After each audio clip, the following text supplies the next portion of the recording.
Microfocus, creators of visual programming tools for software development, is pleased to provide major funding for the Computer Chronicles, the story of this continuing evolution.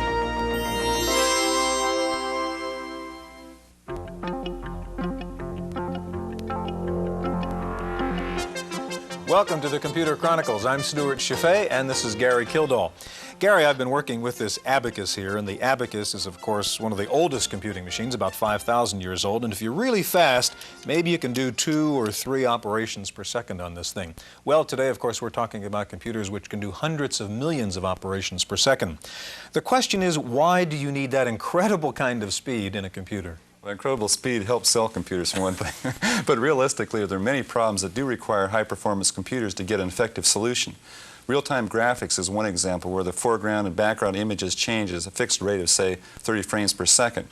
It takes a higher performance processor to keep up with a higher density graphics to match that frame rate. Now, there are many examples like that. Say, weather modeling is one. Another is the information analysis required by an expert system. Okay, these incredibly fast computers are called supercomputers, and that's the subject of our program today. We'll see the fastest computers in the world in operation, both here in the United States and in Japan. Let's begin our look at supercomputers by seeing what's going on in this country. Over 1 million times faster than the serial processing machines of the 1950s, modern supercomputers owe most of their high-speed capabilities to massive parallel architectures. Multiple functional units and comprehensive pipelining have led to processing speeds in excess of 100 million operations per second. Supercomputer applications are as distinctly varied as they are specialized, from satellite imagery to superreal graphics, from space exploration to doomsday weapons research. At Lawrence Livermore Laboratory, the world's largest user of supercomputers, magnetic fusion experiments require massive computing power available through the lab's Octopus network, a multi-access system that shares a total of 7 supercomputers. Processing time on these machines is rented to over 150 American and foreign users who gain access through satellite transmission. But the fastest machine at the lab, and one of the fastest commercially available, is the Cray XMP. This dual processor supercomputer is reserved for the most secretive and the most costly activity at Lawrence, nuclear weapons design and analysis. With the Japanese now challenging what was once an American-dominated market, supercomputer research is taking on a new approach. The Japanese machines are not only faster, but they offer simpler, more portable software that uses standard programs aimed at a much wider market. Like the extremely successful bullet train, Japan's supercomputers herald a new generation of speed and technical sophistication. At issue is whether American companies will play a role in this new era of super-fast computers.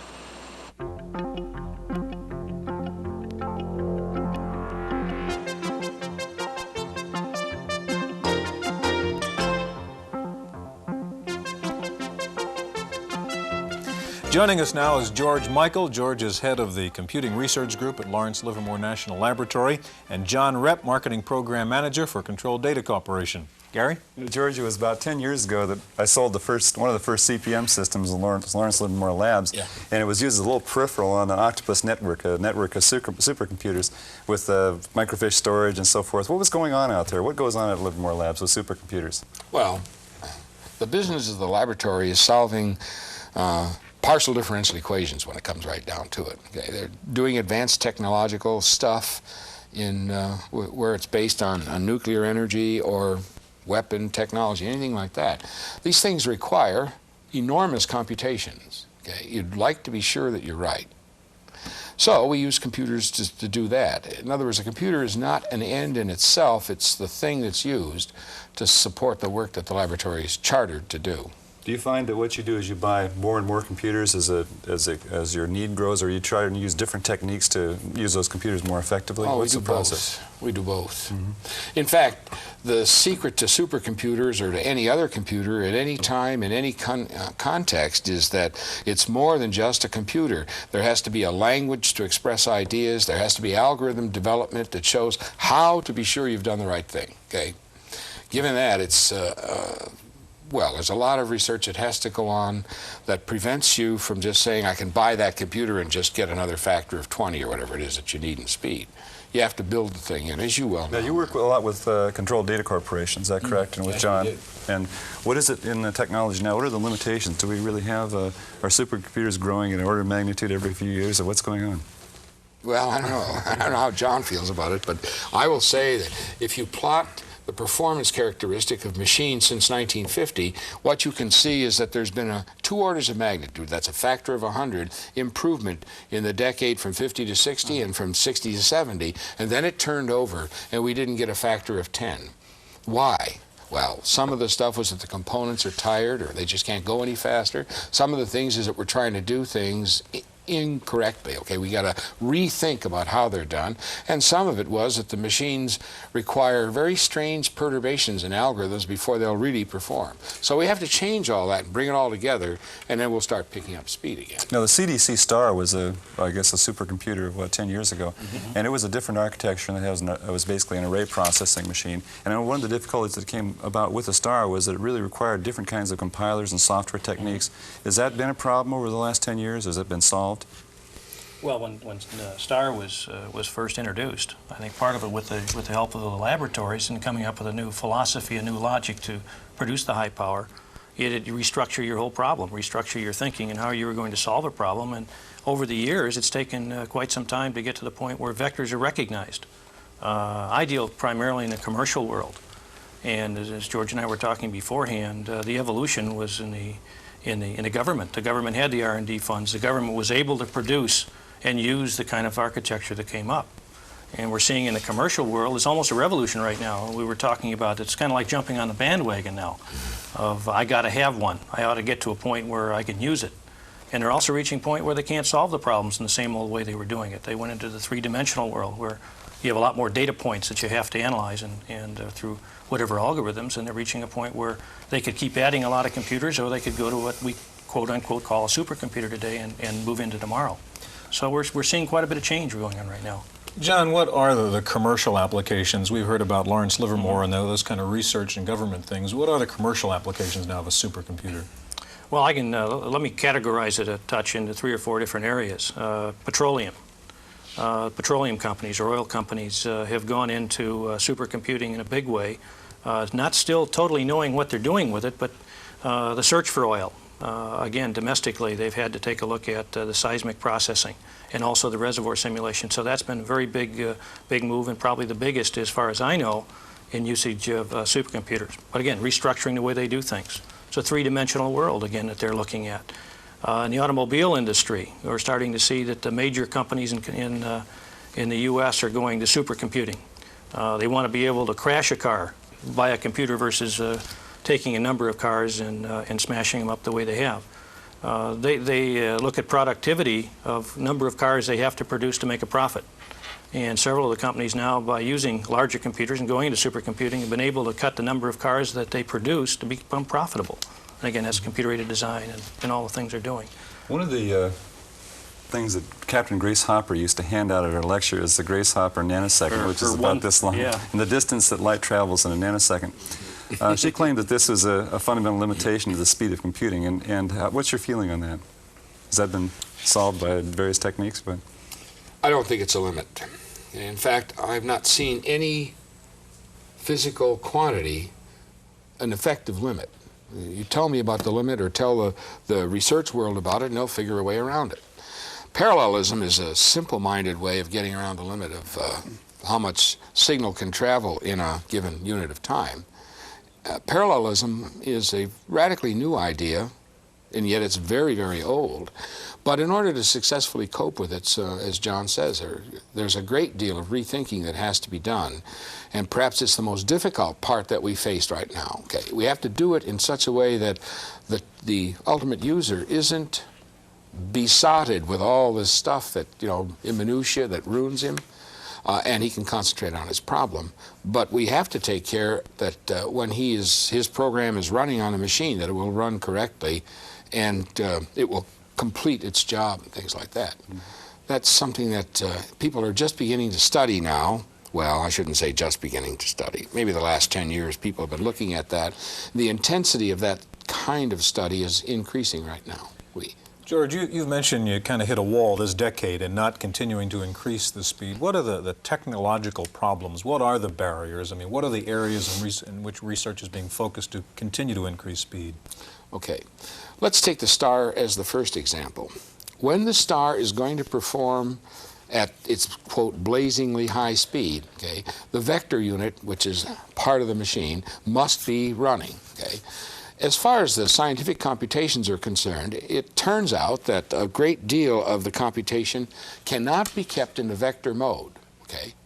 It drops out of it. We call that entering a scalar mode. And then when if the scalar is slow, well, you just go slower, okay? Now, it was a traumatic experience to learn how to vectorize big physics codes, you know, things that are concerned with the flow of fluid or concerned with the migration of neutrons all over a reactor or something like that. Okay? It was tough to do that. So we had to invent vectorizing compilers, and then we learned that it's easy to get 60% of the overall program to vectorize, but then the other 40% will be the dominant thing in terms of how you perceive its speed. That's the... So you feel like the real problem right now is mainly trying to rethink how the algorithms are stated and presented to the computer system rather than trying to change the underlying technology itself. Well, there's some importance, excuse me, John, there is some importance in getting better technology, but in fact, that's just what you've said is the major problem. We have to learn how to, in a sense, remap algorithms onto architectures, and I feel that it's time to challenge the manufacturers in some sense and say, instead of us having to warp our algorithms to fit your computers, why don't you learn how to warp your computer to fit my algorithm? And so we're getting a little dialogue going, and we're introducing the universities to that dialogue too. And I think that's going to lead, before the end of this decade, to some really successful stuff. John, what's your response? Well, I was going to say I don't disagree. It's just if you take a look at the commercial world, and instead of rewriting their codes, they've done conversions. And they've taken a real cut at making conversions, and obviously they're not using the supercomputer the way it can be done. It's in a lot of cases, very time-consuming and expensive. And they have a lot of code that they've written over the years, and it's all been built on and changed and added to. And to go rewrite, to do vector coding, to go on and do pure, solid vector coding, it takes a lot of time to rethink the problem. It's the redevelopment of all those programs again. As a matter of fact, in one case that I've seen this done, they've gotten spectacular results. But it took time and a lot of R&D on their part to do it. Okay, in just a moment, we're going to go to Japan to look at the Japanese version of a supercomputer. That's coming up next.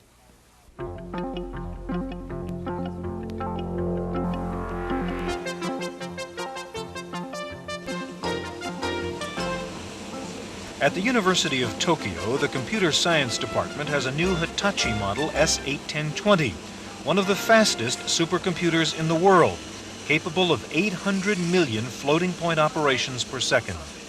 Hitachi Corporation is one of the 10 participants in the National Super Speed Computer Project, a long-term collaboration between the Japanese public and private sectors, aimed at producing a supercomputer 10 times faster than the fastest known today, one that is capable of 10 billion flops per second. 私が作ろうとしているスーパーコンピューターというのは The computer we are planning to build will be 10 times faster because of its chip design. 一桁速いもの。で、アーキテクチ The ャで architecture will have to be 100 times faster to achieve a tenfold increase in を speed. 作りたいと。で、したがってデバイスではジョセフソンジャンクションとハイエレク The トロンモビリテ technology ィトラ we ン are ジスタ exploring それ to から reach this ガリ speed マーセンが includes 入る Josephson と junctions, その素子を high 新しい electron 素子 mobility の開発の transistors, 中に入れてる and gallium arsenide. それからそのアーキテクチャの方 In では、ね terms of architecture, we will have to develop a much higher degree of parallel processing. 処理する方法というのを追求しようと。 We are also working on new software suitable for this kind of architecture. 開発というのも同時に行おうとしています。 The testing of superconductive materials and new chip designs is underway at the government's electrotechnical laboratory, part of a massive scientific and academic complex in Tsukuba, also known as Science City, about 60 miles north of Tokyo. Because of the extreme heat created by high-speed circuitry, chips must be cooled to extreme temperatures. In this test, an experimental chip is immersed in liquid nitrogen. Its functional operating temperature is minus 270 degrees centigrade. In tests like this one on Josephson's junction switches, the laboratory has achieved higher speeds than with gallium arsenide. Higher computational speed will also depend on new ways of handling data through parallel processing and pipeline architecture. 一方、一つはね、ベルトコンベヤーをお考えいただければいいと思います。 The best way to explain parallel processing and multi-pipeline architecture is by comparing it to an auto assembly line conveyor belt. The belt begins with one part and picks up components along the way until the product is complete. It's an efficient way to make one product using one line. Now, if you increase the number of conveyor belts, you can produce more cars. But if you increase the number of belts by 100, for example, don't expect to increase the output by 100 times, because to allocate work to 100 conveyor belts efficiently is very difficult. You need a good manager to allocate parts effectively. On the other hand, while we can't expect 100 times the output with 100 times as many processors, we can still expect a substantial increase in processing capacity. The comprehensive Japanese approach to high-speed computation has led to some impressive accomplishments and some lingering uncertainties. Joseph's junction should be used in a very low temperature. So if we move it from the low temperature to the room temperature, it will be break down. It seems to be very difficult to extend them to large-scale computer logic with high reliability for practical use. One of our problems is that when we develop a new machine, we need a new language. Since most research centers at present have a great number of Fortran programs, our success with the machine depends in part on whether users are willing to change to a new language. Some new languages have been developed, but very few are in widespread use today. It could become a very big problem. The supercomputer project's merger of private and public sectors results in some unusual arrangements between the companies and the government labs. Patent or copyright which are developed during the joint project period, those patents should belong to the nation, in other words, Japan government. However, the participant has the right to use such a patent. And second problem is after finishing the project, each makers, in other words, participant, develops the own products. At that time, in other words, we are completely free competition. Directors of the multi-million-dollar supercomputer project don't see it as a threat to monopolize the world market, but as an efficient way to make major leaps in a field where small breakthroughs can lead to revolutionary changes. Good technology is always born out of a competitive environment. So if America were the only country developing this kind of computer, we wouldn't expect the kind of breakthroughs that come from competition. Or if Japan monopolized the research, I don't think the progress we're seeing now would continue. We hope that we can always be a good competitor of the United States. Okay, George and John, there is the perception of a kind of competition between the Japanese computer companies and the American computer companies, Cray and CBC, in the supercomputer field. How do you see is there a difference in approach between the Japanese and the Americans? I think that you'd have to say there is a difference of approach. I'm not sure that's the place to look for the success that they seem to be enjoying, they have, well, just take the case of Fujitsu. By our discussions with them, they managed to analyze about 5,000 programs, Fortran programs, and then they wrote a vectorizing compiler. And what they learned was partly encapsulated in the compiler and partly introduced in their hardware. So the compiler knows it's got strange kinds of pieces of hardware and it can use them. The effect of that is that we think it's about the best looking compiler we've run into. Now, it doesn't say it's the only good one, but it certainly is good. And as a first approximation, I'm really impressed. I really would worry more about the next generation of computers that comes along from them rather than the current ones. Okay. John, what's CDC's reaction to what NEC, Hitachi, Fujitsu are doing? Well, I think we're looking at, first of all, it's not proven. I think they're still in a research environment. They haven't delivered. But let's say they even deliver what they've committed to. I think by 1986, you're going to see the U.S. companies coming out with powers of 10 over what they're producing right now. So where does that take you after 86, 87? I think we're looking at magnitudes of 100 by 1990. So I think we've met the competition pretty well. They've certainly been tough competitors, and they've come up with some excellent technology.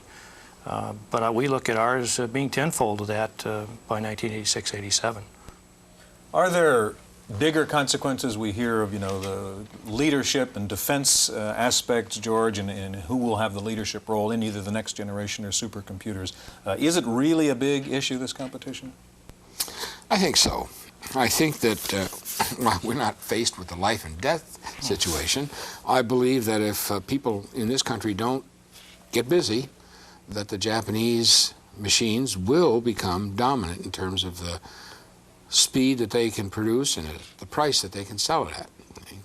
We have, to contrast Fujitsu and Hitachi and NEC, we have Cray, CDC, and then it gets hard to find somebody else here. Denelcor is trying mightily, and a few others that are not named that well yet. I mean, they aren't really visible. That's nothing to meet the structured challenge that the Japanese have, if you want to call it a challenge. Okay, gentlemen, that's all the time we have. Thanks so much for joining us. Thank you for being with us on this edition of the Computer Chronicles.